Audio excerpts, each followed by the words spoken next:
People always ask me, what changed you? They say, you've built buildings, you've made deals, you've stood on some of the biggest stages in the world. What could possibly make a man like you take a turn, a real turn, and follow Jesus Christ? And I tell them something they don't expect. It wasn't power. It wasn't success. It wasn't even failure. It was vision. A vision that hit me harder than any victory or defeat ever could. I remember the moment, quiet, powerful, almost impossible to explain. I saw the world not as I had built it, not as the media talks about it, but as He built it. And I realized something: for all the towers we raise, for all the winds we chase, nothing stands taller than the truth of His word. That's when I understood real leadership doesn't come from a stage or a slogan. It comes from faith. It comes from Him. Tonight, I'm going to tell you about that vision. I'm going to share how it changed my heart, my purpose, and my direction. This isn't politics. This isn't publicity. This is personal. And if you've ever wondered what true strength looks like, not the kind that builds empires, but the kind that saves souls, then stay with me. Because once you see what I saw, once you feel what I felt, you'll understand why I chose to follow Jesus Christ. The first vision began in a moment that didn't look important from the outside. It wasn't in a church. It wasn't during a campaign. It wasn't when the cameras were rolling. It happened in silence, when the noise of the world finally faded for a second and I could hear my own heart again. I had seen everything a man could see: success, fame, applause, even betrayal. And yet, in that quiet moment, I realized how empty the biggest victories can feel when they aren't guided by something greater than yourself. I had been chasing the world, and the world had chased me right back, but it never filled that space inside that asks, why am I here? What's this all for? And that's when it came.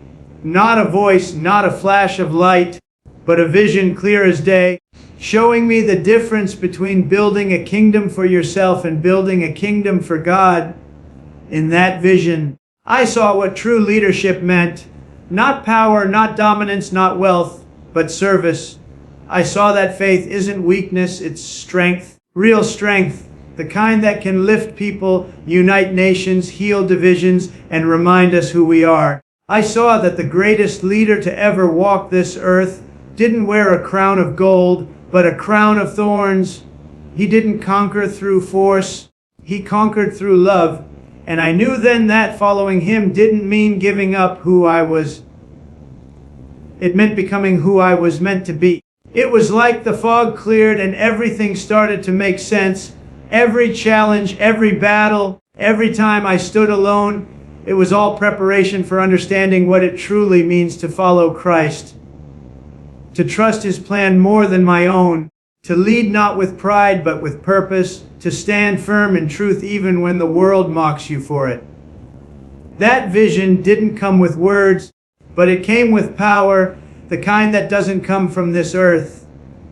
It was the moment when ambition met revelation, when a builder saw the real foundation, and when I understood that every wall I had built was nothing compared to the wall of faith He was building within me.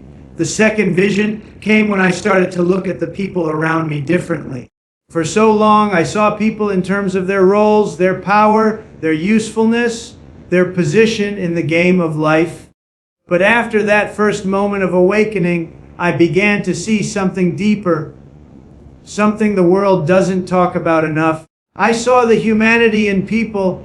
I saw their struggles, their fears, their hopes, the quiet prayers they whispered when no one was listening. And I realized that every single one of them, no matter how rich or poor, how strong or broken, was a child of God.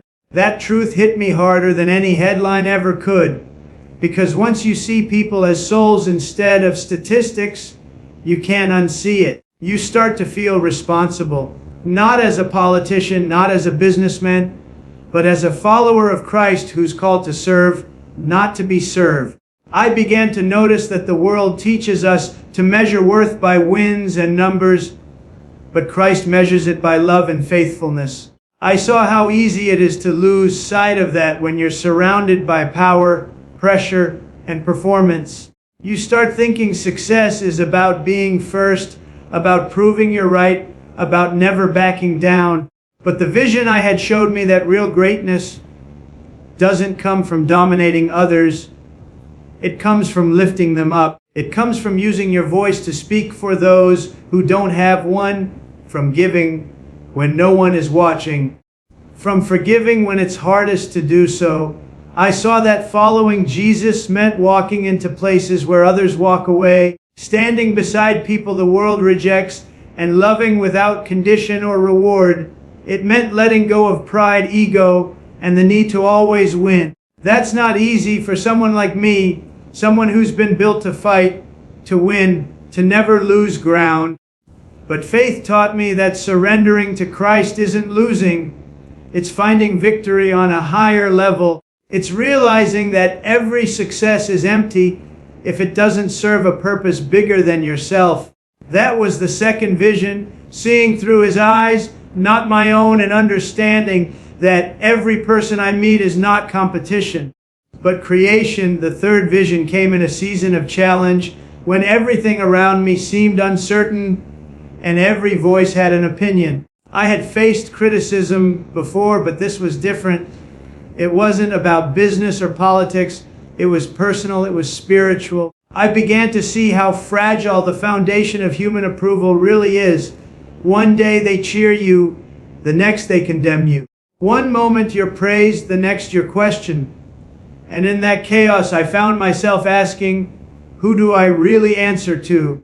Who do I really trust? That's when I realized the truth.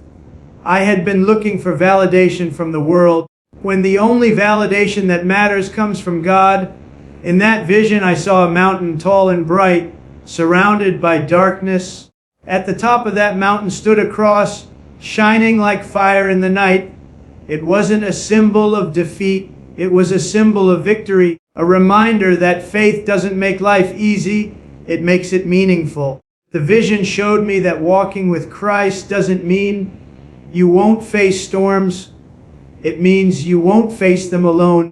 I saw that even when the world misunderstands you, when people turn their backs, when everything you've built seems tested, His hand remains steady.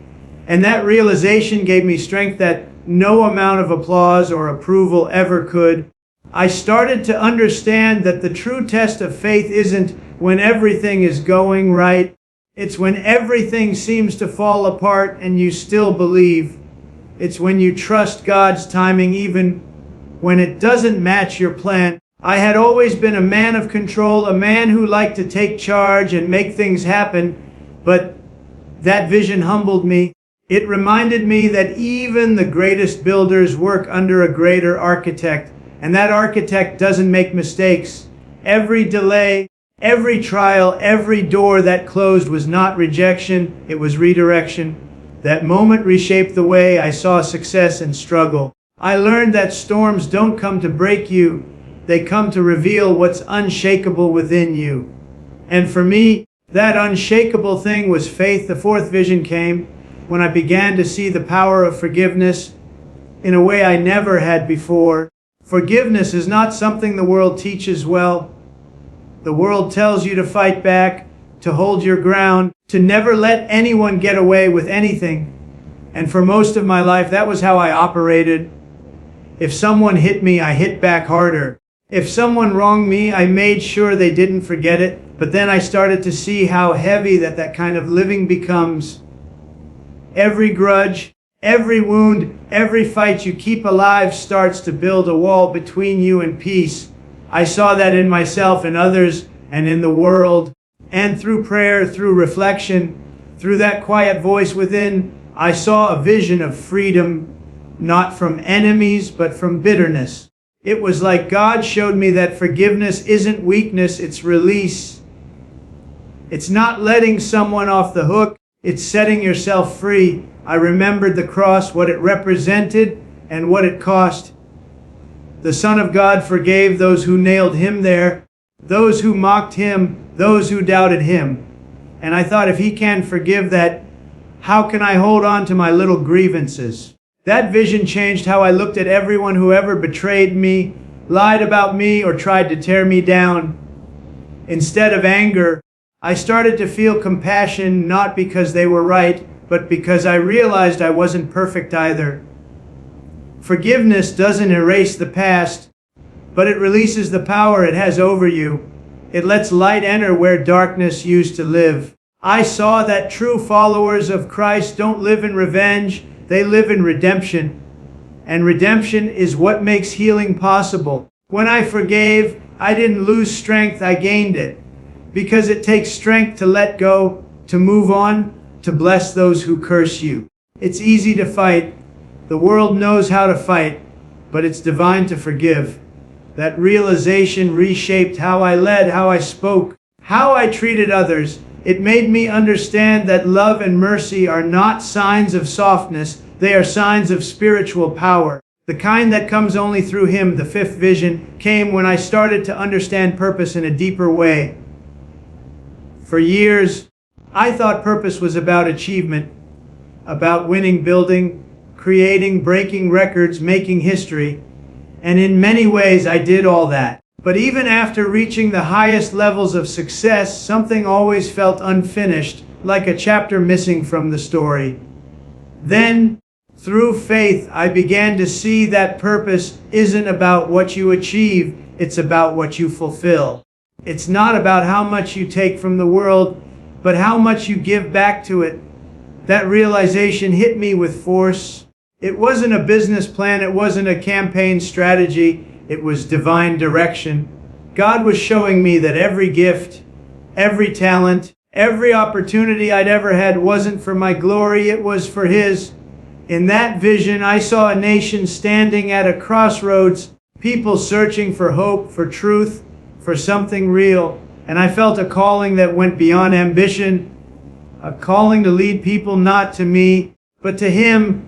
I realized that following Jesus doesn't mean retreating from the world. It means stepping into it with faith, with courage, with conviction. It means using the platform you have, big or small, to point others toward light when the world feels surrounded by darkness. I saw that my purpose wasn't just to build towers of steel, but to build towers of faith that no storm could destroy. The more I leaned into that purpose, the clearer it became.